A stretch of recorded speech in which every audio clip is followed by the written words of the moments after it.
फिर जैसे संत महात्मा कहते हैं कि संतों का जो गुण होता है, जो संत की प्रवृत्ति होती है, उसमें एक गुण ऐसा भी है, जैसे महात्मा कह भी रहे थे कि संत न छाड़े संत ही, चाहे कोटिक मिले असंत, चंदन विष व्यापत नहीं, लिपटे रहत भुजंग। कि कह रहे हैं कि संत जो होता है वो अपने गुणों का कभी त्याग नहीं करता है। जिसने त्याग कर दिया वो संत नहीं हो सकता। संत न छाड़े संत ही, संत अपने गुणों को कभी भी नहीं छोड़ता है, चाहे वो सहनशीलता हो, चाहे वो क्रोध हो, चाहे वो लालच हो, सत्संगत, ये सारी चीजों का त्याग करना पड़ता है। संत बनना आसान नहीं है, कहने को तो कह सकते हैं लेकिन बनना आसान नहीं है। सत्संग चाहे कोटि के मिले संत, इस दुनिया में संतों को भटकाने के लिए बहुत सारे व्यक्ति आएंगे, बहुत सारे दुश्मन मिलेंगे। सत्संगत इंसान कोई बड़ा दुश्मन नहीं होता है। अपने आसपास कोई यदि कोई दुश्मन हो, कोई शत्रु है, तो कोई शत्रु नहीं होता है। सत्संगत इस मन को दूर करने वाले जो शत्रु है वो तो अपने खुद के अंदर ही रहते हैं। और सबसे बड़ा शत्रु जिसको हम कहते हैं कि क्रोध,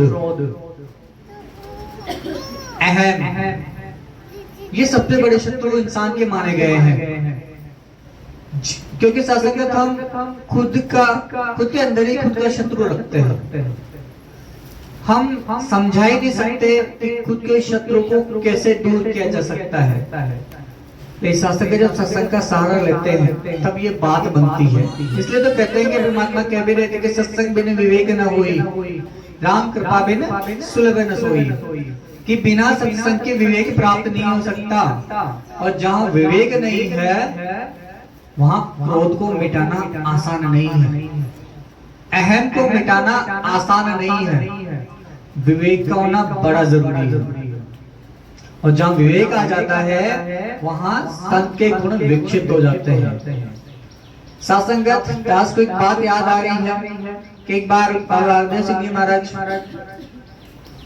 जा रहे थे, तो एक संत महात्मा टूटी हुई झोपड़ी में रहने वाले,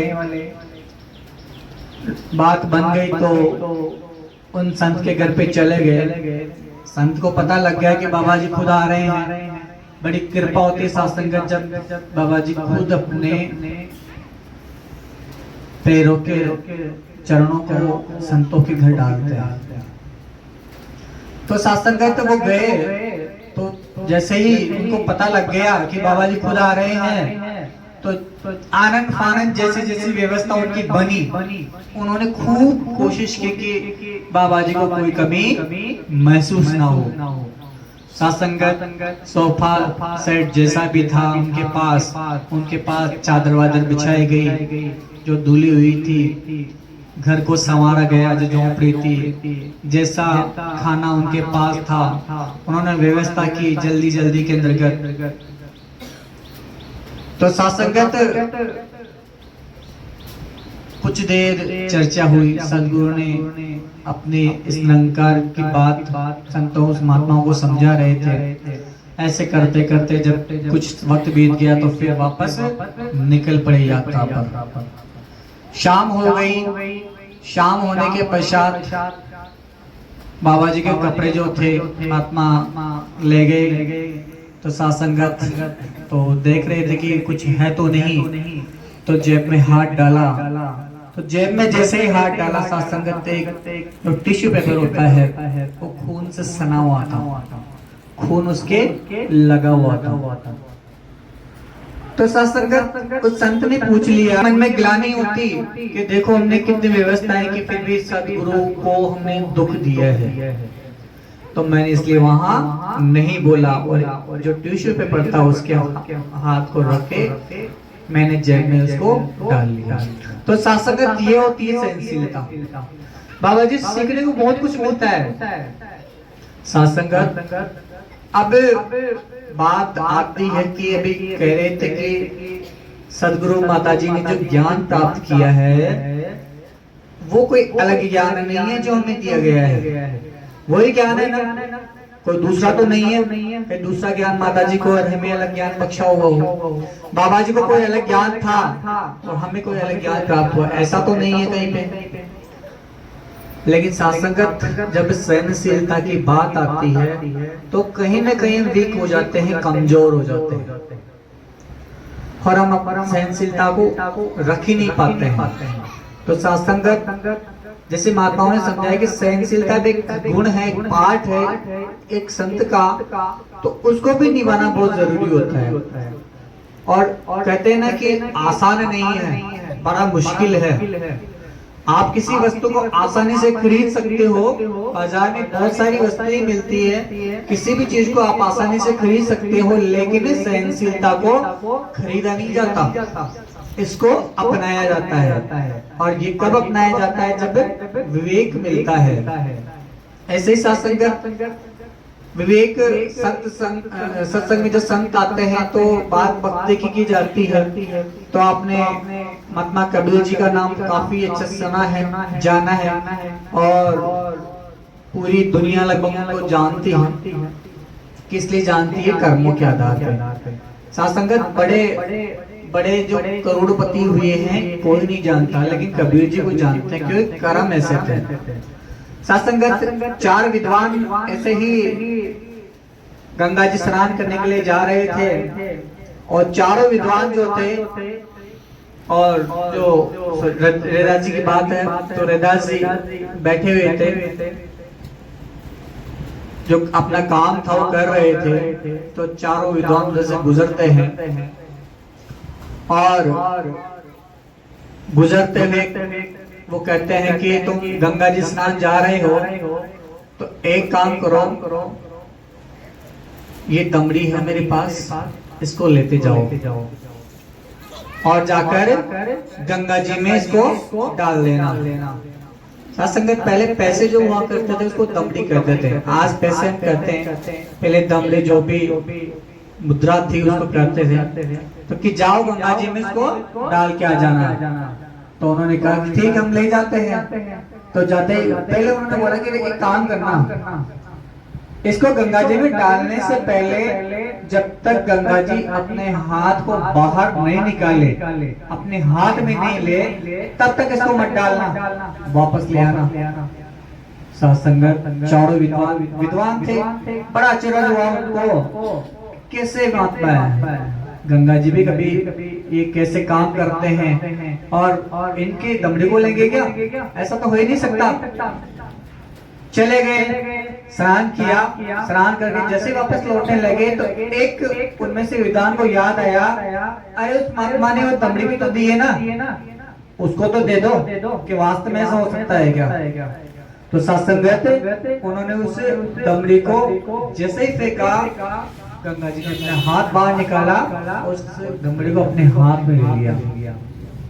चारों के चारों अचरज हो गए कि ये कोई न कोई जादू तांत्रिक है, बड़ा जादू करने वाला है, कि ऐसा भी हो सकता है कि इसने कोई जादू किया है इसलिए ये हाथ बाहर आया है। लेकिन डर गए थे कि अब ये जो कहे वैसा करना है। सत्संगत उन्होंने 2 सत्संगत जो कंगन था, एक कंगन दिया और कंगन जो थे उनको ले गए, और साथ कंगन ले जाने के पश्चात रास्ता तो वही जा रहा था जिस रास्ते से आए थे। तो उन्होंने सोचा कि यदि इस रास्ते से जाएंगे तो महात्मा फिर पूछेंगे कि क्या गंगा जी ने दमड़ी ली, इसलिए हमेशा करते थोड़ा रास्ता डाइवर्ट हो जाते हैं, थोड़ा रास्ता बदल लेते हैं। सत्संगत रास्ता बदल के चले गए। मन में एक ख्याल आया चारों विद्वानों के कि हम ऐसा करते हैं, राजा जी के पास चलते हैं और राजा जी के पास चलकर इन कंगनों को देते हैं, सोना के जो सोने के कंगन थे उनको हम उनको देते हैं। सत्संगत दरबार में पहुंच गए और दरबार में पहुंचने के बाद राजा जी को कहते कि राजा जी ये कंगन सोने के हम लाए हैं, ये मिले थे, हम आपको बैठ कर रहे हैं, हम नहीं चाहते आपके साथ गद्दारी करना। साथ संगत बहुत बड़ी बात हुई कि राजा जी कंगन को देखते हैं, रानी को दे देते हैं। रानी बड़ी प्रसन्न, रानी बहुत खुश थी कि ऐसे कंगन मैंने कभी देखे ही नहीं, कहां से लेके आए हो? तो साथ संगत कंगन एक ही था। तो रानी ने कहा राजा से कि राजा जी मुझे एक नहीं दूसरा कंगन भी चाहिए। अब साथ संगत जैसे दूसरे कंगन की बात आई, राजा ने फिर से चारों विद्वानों को वापस बुला लिया कि उन चारों विद्वानों को बुलाओ। उन्होंने कहा है कि हम इसको लेकर आए हैं, तो जब एक कंगन ला सकते हैं तो दूसरा कंगन भी वो ला सकते हैं। तो सासंगत दूसरे कंगन के लिए बुलाया गया और कहा गया कि दूसरा कंगन को लेके आओ। अब सासंगत फंस गए चारों विद्वान, अब कैसे कहां से लेके आए? दूसरा कंगन ला ही नहीं सकते, ऐसा है ही नहीं। तो सासंगत अब क्या करें? वापस जब अब बात सासंगत सहनशीलता की आती है तो चुगना पड़ता है। तो सासंगत गए महात्मा के पास जाके कहते हैं कि महात्मा बात ऐसी हो गई, हमने राजा से झूठ बोल दिया और कहा कि हम इसको लेकर आए हैं, और अगर राजा जी के पास ये कंगन नहीं लेके गए तो उन्होंने कहा है कि यदि कंगन नहीं लेके आए तो चारों की जान चली जाएगी। तो ऐसी सी विपदा हमारे बीच आ गई। तो सासंगत वो बोले कि सी बात है, ये कोई बड़ी मुसीबत नहीं है।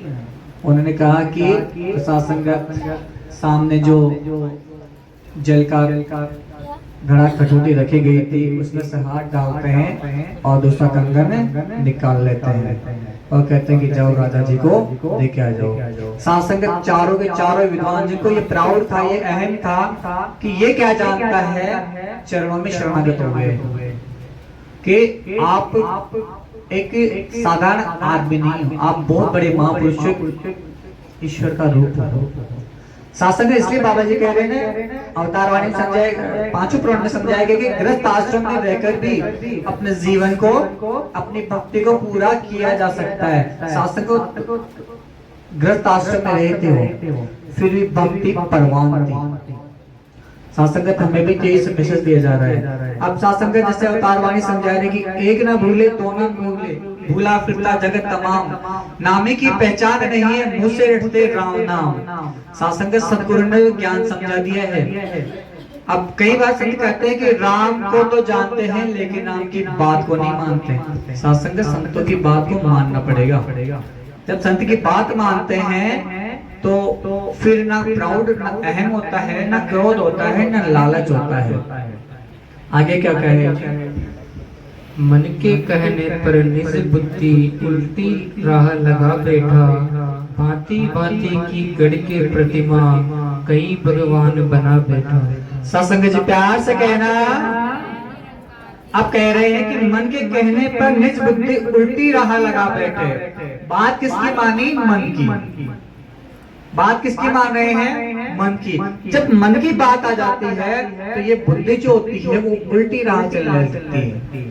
तभी घरों में लड़ाई झगड़े में भटक जाते हैं, कहीं न कहीं हम चले जाते हैं। तो सासंगत ने उनसे ऊपर उठाया है सदगुरु ने। एक को जानो, एक को मानो, एक हो जाओ की बात करते हैं। तो ये कब हो सकता है? जब ज्ञान प्राप्त होता है। आगे क्या कहा है जी?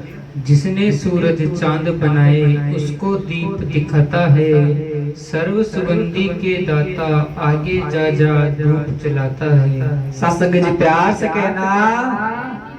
अब आगे अवतार वाणी में कह रहे हैं जिसने सूरज चांद बनाए।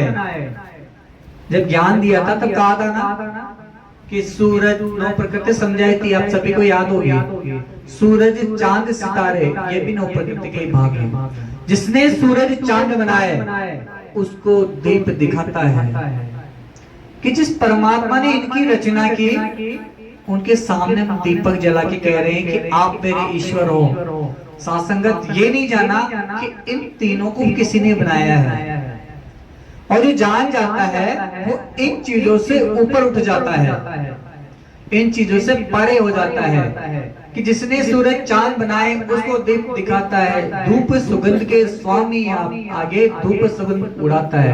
और जिसने धूप लगाते हैं सुगंध के लिए, महक के लिए कि मेरे तेजा जी महाराज, बालाजी महाराज, जो भी है जितने भी देवी देवता है वो खुश होंगे। सात संगत कभी नहीं, कर्मों से सदगुरु खुद खुश होते हैं। ये परमात्मा कर्मों से खुश होता है, इनसे नहीं। ये तो उसने खुद नहीं बनाई है, हम क्या बैठ कर सकते हैं।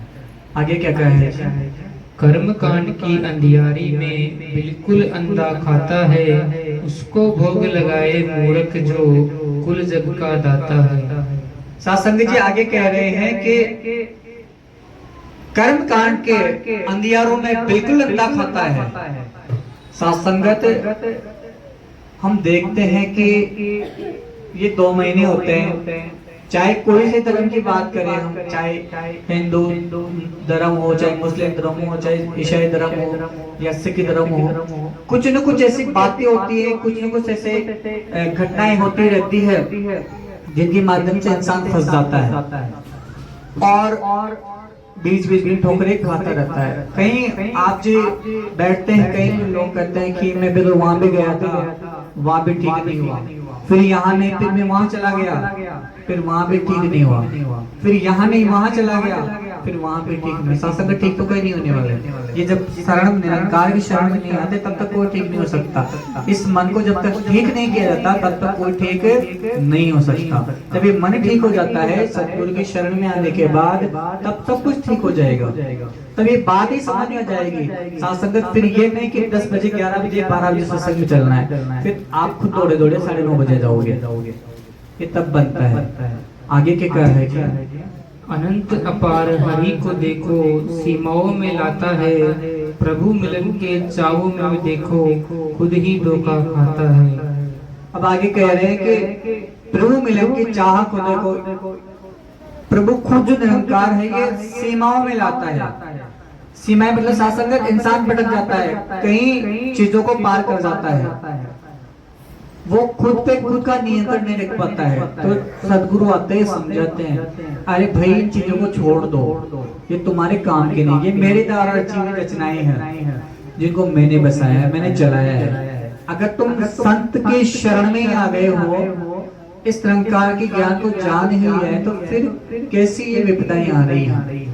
फिर भी यदि आप दर दर भटक रहे हो, अलग अलग जा रहे हो, तो फिर मेरा क्या काम है? सीमाओं में लाता है, कोशिश करता है कि मेरे संत हैं ये गलत राह पे नहीं जाए, एक अच्छी राह को चुने, अच्छे कर्मों को चुने, बुरे कर्मों का त्याग करे, गुरुमत की बातों को ही अपनाए, मनमत की बातों को और नहीं अपनाए। ऐसा सदगुरु में संदेश देते रहते हैं। इसलिए बार बार सत्संग कराना, संतों से मिलना, अच्छी बातों को अपनाना, ये संत संदेश देते रहते हैं। आगे क्या कहा है जी?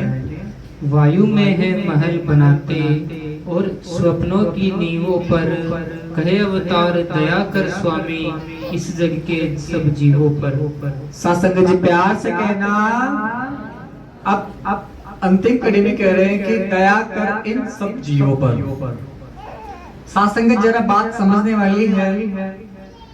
जो जीव जंत का दाता है और ये कह रहे हैं कि कहे अवतार दया कर इन जीवों पर, जो इस जीव जंत का दाता है।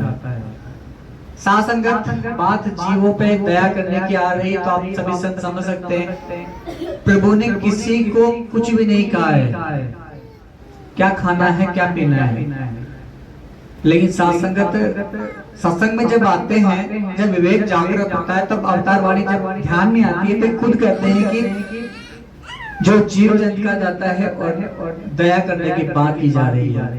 अब सत्संगत दया कैसे हो सकती है जब हम खुद ही अलग कर्म कर रहे हो?